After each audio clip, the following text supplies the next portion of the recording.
एक महिला जिसका नाम निर्मला होता है। निर्मला की उम्र की बात की जाए तो दोस्तों यही 35 साल थी। निर्मला के घर पर दोस्तों एक नौकर था जो कि बेहद ही गरीब था। जब उसके घर पर काम करने के लिए आता है तो दोस्तों निर्मला का पति नहीं था। निर्मला एक विधवा थी।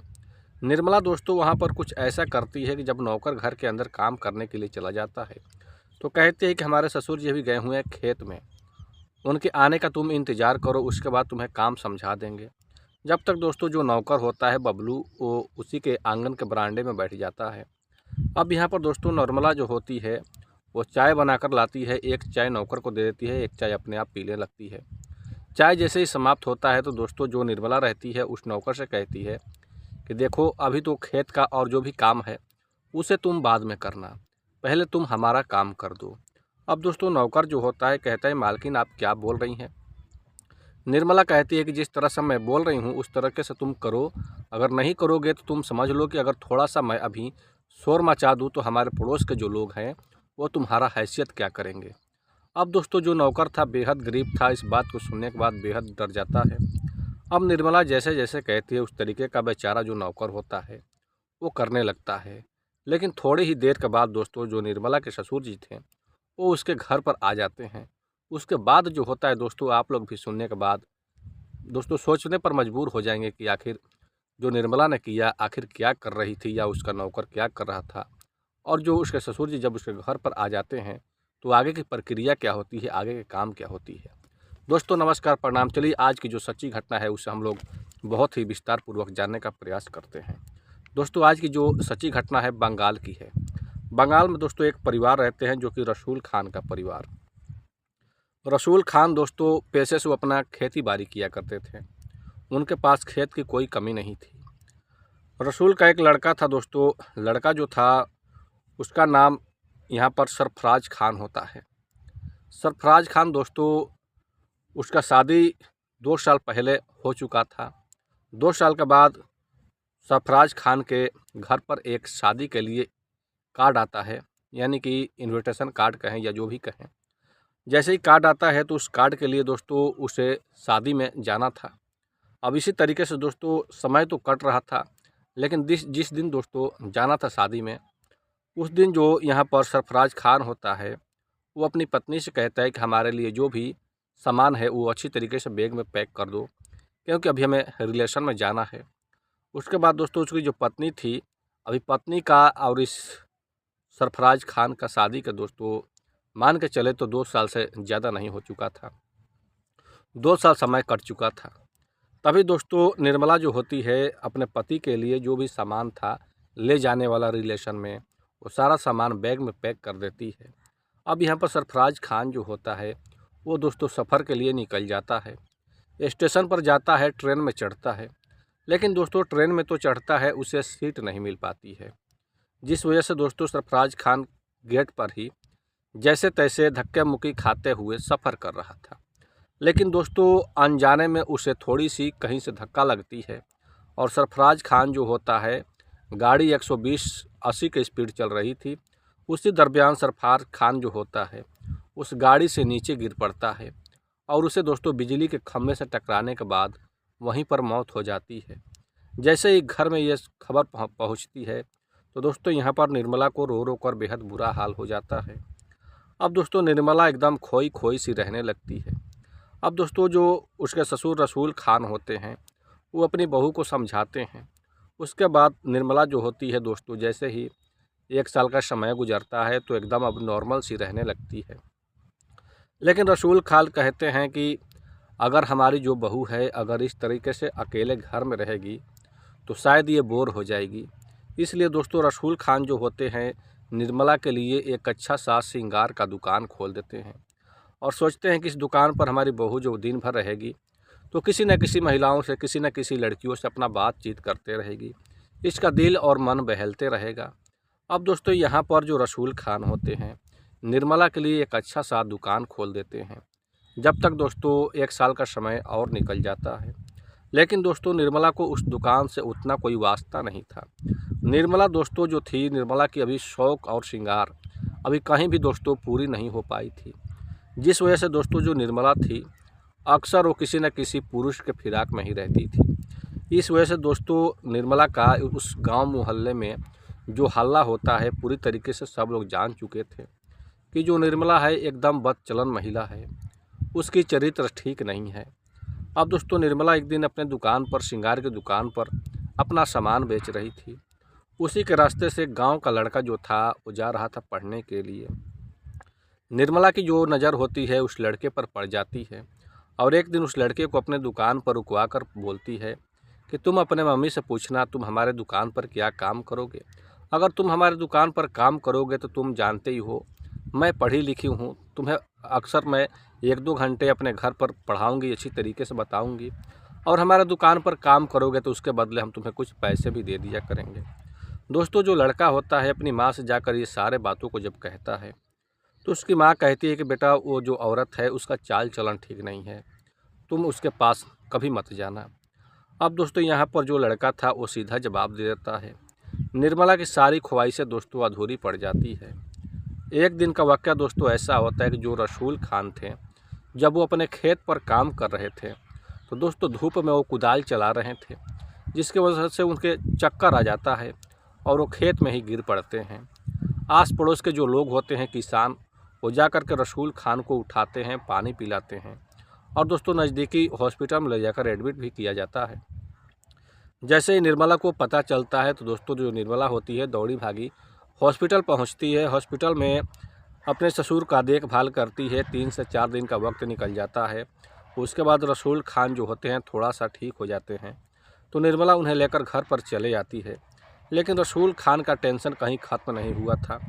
रसूल खान कहते हैं, देखो बहू, जो हमारे खेत का फसल है सारा बर्बाद हो जाएगा अगर हम खेत पर जाकर काम नहीं किए तो, लेकिन हमसे तो अब काम नहीं हो पा रहा है। रसूल खान कहते हैं कि बहू देखो, अगर कोई नौकर मिल जाए तो अच्छी तरीके का बात रहेगा, क्योंकि वो खेत का भी काम कर देगा। अब यहाँ पर दोस्तों जो निर्मला रहती है वो जब नौकर का बात का सुनती है अपने ससुर के मुँह से तो बेहद खुश हो जाती है। निर्मला सोचने लगती है कि ऐसा काश कहीं अच्छा नौकर मिल जाए तो हमारा भी जो काम है वो कर दिया करेगा। अब इसलिए दोस्तों जो निर्मला होती है दिन के जैसे ही 9 बजे का टाइम होता है तो अपने शहर के चौक पर जाती है।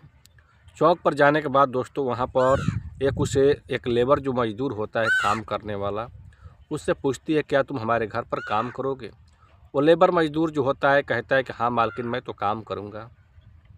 लेकिन दोस्तों यहाँ पर सवाल एक दिन काम करने का नहीं था, बल्कि महीनों महीनों उसके घर पर रहकर काम करना था, उसी के घर पर खाना खाना था।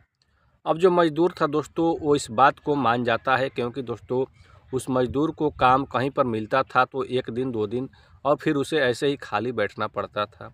इसलिए वो मज़दूर सोचता है कि क्यों ना अगर 30 दिन काम मिले तो अच्छा रहेगा, बेहतर रहेगा, खाने के लिए भी हमें मिलेगा। दोस्तों जो नौकर बबलू होता है इस मालकिन को निर्मला का बात मान लेता है और इसके साथ इसके घर पर चला आता है। उस समय दोस्तों रसूल खान जी घर पर नहीं थे, वो अपने खेत पर घूमने के लिए गए थे। तभी दोस्तों निर्मला जाकर चाय बनाती है और चाय बना कर के अपने मज़दूर को चाय पिलाती है। और जैसे ही चाय समाप्त हो जाता है तो निर्मला इस बबलू से, नौकर से, मज़दूर से कहती है कि देखो पहले तुम हमारा काम कर दो, क्योंकि हमारा भी काम बहुत दिन पुराना हो चुका है। अब दोस्तों यहाँ पर नौकर जो होता है कुछ समझ नहीं पाता है। तभी यहाँ पर निर्मला जो मालकिन होती है बेहद उसे सख्त तरीके से कहने लगती है। अब नौकर उसमें दोस्तों नाका नुकी आनाकानी करने लगता है। यहाँ पर निर्मला उसके खिलाफ़ दोस्तों सख्ती दिखाती है, कहती है कि देखो मैं अभी ज़ोर ज़ोर से चिल्लाऊंगी तो हमारे अड़ोस पड़ोस के जो लोग हैं वो हमारे घर पर आ जाएंगे, उसके बाद तुम्हारा जो हसरत है वो लोग बहुत बेकार कर देंगे। मैं कह दूंगी कि हमारे साथ तुम छेड़खानी करते थे। अब यहाँ पर नौकर दोस्तों एक गरीब मज़दूर था, वो तो 2 पैसा बेचारा कमाने के लिए इसके घर पर गया था, उसे क्या पता था कि हमारे साथ ये मालकिन क्या करने वाली है। तभी दोस्तों जो मालकिन होती है इसे अपने कमरे के अंदर ले लेती है और इसके साथ अपनी ख्वाहिशें पूरी करने लगती है। जब ख्वाहिशें पूरी हो जाता है तो नौकर जो बबलू होता है वो बेचारा ऐसे ही मूर्छित होकर के जाकर अपने उसके बरांडे में ऐसे ही बैठ जाता है, क्योंकि दोस्तों एक मज़दूर को सिर्फ उसे पैसा से काम होता है। अब दोस्तों यहाँ पर जैसे ही कुछ देर के बाद रसूल खान आते हैं तो सारा काम इस नौकर को समझा देते हैं। नौकर बेचारा जो होता है पूरी ही ईमानदारी के साथ दोस्तों रसूल खान के खेत पर जाकर काम करने लगता है। शाम जैसे ही होता तो उसके घर पर चला आता। निर्मला जो रहती है वो बहुत अच्छे खाना बना करके इस नौकर बबलू को खिलाती थी। क्योंकि दोस्तों जो निर्मला थी खाना इसलिए अच्छे से खिला रही थी कि दोस्तों निर्मला को इस नौकर से अपना अपना भी कुछ काम कराना था। अगर नौकर के शरीर में ताकत ही नहीं रहेगा तो फिर निर्मला सोचती थी कि हमारा काम भी पूरी अच्छी तरीके से नहीं कर पाएगा। समय दोस्तों कट रहा था। एक दिन दोस्तों निर्मला के दुकान पर एक उसकी सहेली आती है जिसका नाम पूनम रहता है। पूनम के साथ दोस्तों निर्मला जो थी अक्सर अपनी बातों को शेयर किया करती थी एक दूसरे से। अब दोस्तों यहाँ पर पूनम जो थी वो कहती है, निर्मला तुम तो जानती हो कि हमारा जो पति है वो जब विदेश जाता है तो 2 से 3 साल के बाद ही घर पर आता है। मेरी भी जो इच्छाएं हैं तुम्हारी जैसी ऐसी ही अधूरी रह जाती है। अब दोस्तों यहाँ पर निर्मला कहती है कि देखो पूनम, हमारे घर पर एक नौकर है, मैं उससे अपनी काम जो है जो भी काम है पूरा करा लेती हूँ। अब यहाँ पर दोस्तों पूनम कहती है कि अगर तुम अपना काम पूरा करा लेती हो, अगर हमारा भी काम पूरा करा दो तो इसमें तुम्हारी भलाई होगी। अब दोस्तों निर्मला कहती है ठीक है बहन, हम तुम्हें शाम के समय में फ़ोन करेंगे, तुम हमारे घर पर चली आना।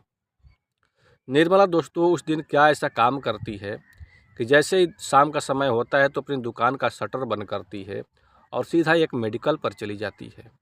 मेडिकल पर जाने के बाद दोस्तों वहाँ से वो कुछ नींद की गोलियाँ ले लेती है और कुछ सतिवर्धक दवा भी ले लेती है और अपने घर पर आ जाती है। खाना जब बनाती है तो खाने को दोस्तों 2 भाग में विभाजित कर देती है। एक साइड वाला खाना में दोस्तों नींद की गोलियाँ मिला देती है और वो अपने खाना ससुर को खिला देती है। जो उसके ससुर जी होते हैं रसूल खान, वो बेचारा खाना खाते हैं और जो अब अपने कमरे में जाते हैं सोने के लिए तो दोस्तों वो गहरी नींद में चले जाते हैं। अब यहाँ पर जो निर्मला रहती है वो अपने सहेली के पास फ़ोन कर देती है और उसी वक्त जो उसका नौकर बबलू होता है उसे भी बुला करके खाना खिलाने लगती है। खाना तो नौकर दोस्तों खा लेता है, लेकिन जैसे ही खाना खाता है तो यहाँ पर निर्मला जो रहती है 1 गिलास दूध में दोस्तों 2 गोलियां सतिवर्धक की मिला देती है और वो दूध अपने नौकर यानी मजदूर को पिला देती है। नौकर बेचारा क्या जानता था कि इसमें क्या है क्या नहीं है। तभी दोस्तों कुछ देर के बाद जो महिला पूनम थी वो इसके घर पर आ जाती है। अब दोस्तों निर्मला जो थी इस बबलू को लेकर अपने कमरे में चली जाती है, लेकिन दोस्तों बबलू जब देखता है कि यहाँ पर एक और अनजान महिला है तो बेहद घबरा जाता है। अब दोस्तों यहाँ पर पहले तो जो उसकी सहेली पूनम थी इस बबलू के साथ अपनी जो प्रतिक्रियाएं हैं पूरी करने लगती है, लेकिन दोस्तों जो बबलू था वो पूनम के साथ ही जब प्रतिक्रियाएं पूरी कर रहा था तो वो थक जाता है। अब ये निर्मला बहुत हैरान हो जाती है, परेशान हो जाती है, सोचने लगती है कि हमारा जो अभी काम था अभी तो पूर्ति ही नहीं हो पाया और ये नौकर जो है अस्थिर हो चुका है। अब निर्मला दोस्तों गुस्सा में आ जाती है और सीधा किचन में जाती है। 1 गिलास दूध में दोस्तों और 2-3 जो सतिवर्धक गोलियां था उसे भी मिला देती है। अब मिलाने के बाद दोस्तों इस नौकर को पिला देती है। नौकर बबलू जो होता है दूध पीने के बाद दोस्तों थोड़ी सी कुछ ही देर के बाद आधे घंटे तक फिर से उसकी प्रतिक्रियाएं चलती है। उसके बाद दोस्तों अभी पूनम का ख्वाहिश ही नहीं पूरा हो पाया था। अब दोस्तों इसी तरीके से दोनों महिलाएं जो थी इस लड़के को निचोड़ी जा रही थी जैसे मन करे उसी तरीके से।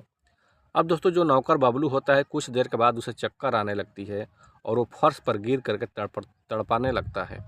जैसे ही तड़पने लगता है तो दोनों महिलाएं को जब तक कुछ समझ में आता तब तक दोस्तों बबलू जो होता है इस दुनिया को छोड़कर जा चुका था। अब यहाँ पर दोस्तों निर्मला और पूनम जो होती है कुछ अपने बातों में ऐसी सोचने लगती है कि इसके डेड बॉडी को ऐसे हम लोग को खपाना है कि किसी को कानो कान खबर ना हो। अब दोस्तों निर्मला पूनम को नहीं पता था कि आगे चल कर के इन लोगों के साथ क्या होने वाला है। अब दोस्तों निर्मला और पूनम दोनों धारेदार चाकू अपने किचन से लाती है और इस बबलू बेचारा मजदूर का डेड बॉडी को 2 भाग में विभाजित करके दोस्तों एक बोरी में भर देती है। और ये लोग कहती है कि चलो हमारे जो शहर के बगल में गांव के बगल में एक तालाब है उसी तालाब के पीछे फेंक देंगे। बहुत सारा आवारा कुत्ते रहते हैं, रात भर में तो इसके बॉडी की हड्डी का भी पता नहीं चल पाएगा। अब यहाँ से दोनों महिलाएं जो होती है साइकिल पर दोस्तों उस डेड बॉडी को लोड करती है और ले करके रास्ते से निकल पड़ती है। उस समय दोस्तों टाइम जो था रात का 2 बज रहा था। पुलिस दोस्तों गश्ती में पेट्रोलिंग कर रही थी 4 लाइन पर। पुलिस का जो गाड़ी का लाइट होता है जब इसके साइकिल पर पड़ता है तो पुलिस भी अपने आप में सोचने लगती है कि जो 2 महिला है आखिर इतनी रात के समय में साइकिल पर और बोरी में क्या है। पुलिस दोस्तों अपनी गाड़ी को स्पीड बढ़ा करके दोनों महिलाओं के पास में आती है और उतरने के बाद दोस्तों प्रशासन का एक स्टाफ जो होता है इन दोनों महिलाओं के पास जाता है और पूछने लगता है कि आप लोग इतनी रात के समय में कहाँ जा रही हैं, आपके साइकिल पर ये क्या है। दोनों महिलाओं के हाथ और पाँव दोस्तों फूलने लगते हैं, भरने लगते हैं। तभी दोस्तों दोनों महिलाएं जो होती है कुछ बोलने से बेहद ही दोस्तों डर जाती है। अब पुलिस का एक स्टाफ जो होता है उसके बोरी को उतार करके उसे खोल कर जब चेक करता है तो वाकई में दोस्तों स्टाफ जो होता है बेहद हैरान परेशान हो जाता है। अब दोस्तों यहाँ पर जो पुलिस प्रशासन होती है दोनों महिलाओं को थाने पर लेकर जाती है। डेड बॉडी जो था उसे पोस्टमार्टम के लिए भेजा जाता है। पता चलता है कि बहुत ही हैवी दवा के डोज की वजह से इस युवक का मौत हुआ है। अब दोस्तों पुलिस को जब इसके मामले में पूरी अच्छी तरीके से जानकारी मिलती है और जब इन दोनों महिलाओं को टॉर्चर करके पूछा जाता है और जो सवाल आता है, जो जवाब आता है, वाकई में दोस्तों पुलिस भी हैरान और परेशान हो जाती है कि आज के लोग जो हैं अपनी ख्वाहिशों, अपनी इच्छाओं को पूरी करने के लिए कितने से कितने हद तक गिर जाते हैं। अब दोस्तों ये कहानी जो है मैं यहीं पर इसे समाप्त करता हूँ। अब इन दोनों महिलाओं को जज साहब कौन सी ऐसी सज़ा सुनाने वाले हैं वो तो दोस्तों भविष्य के गर्भ में ही छिपा है। चलिए दोस्तों हम लोग मिलते हैं फिर से एक नेक्स्ट कहानी में। अगर कहानी पसंद में आई हो तो दोस्तों वीडियो को एक लाइक करके और चैनल को सब्सक्राइब अवश्य कर लीजिएगा। मिलते हैं फिर से एक अच्छी सी स्टोरी में। बहुत बहुत धन्यवाद।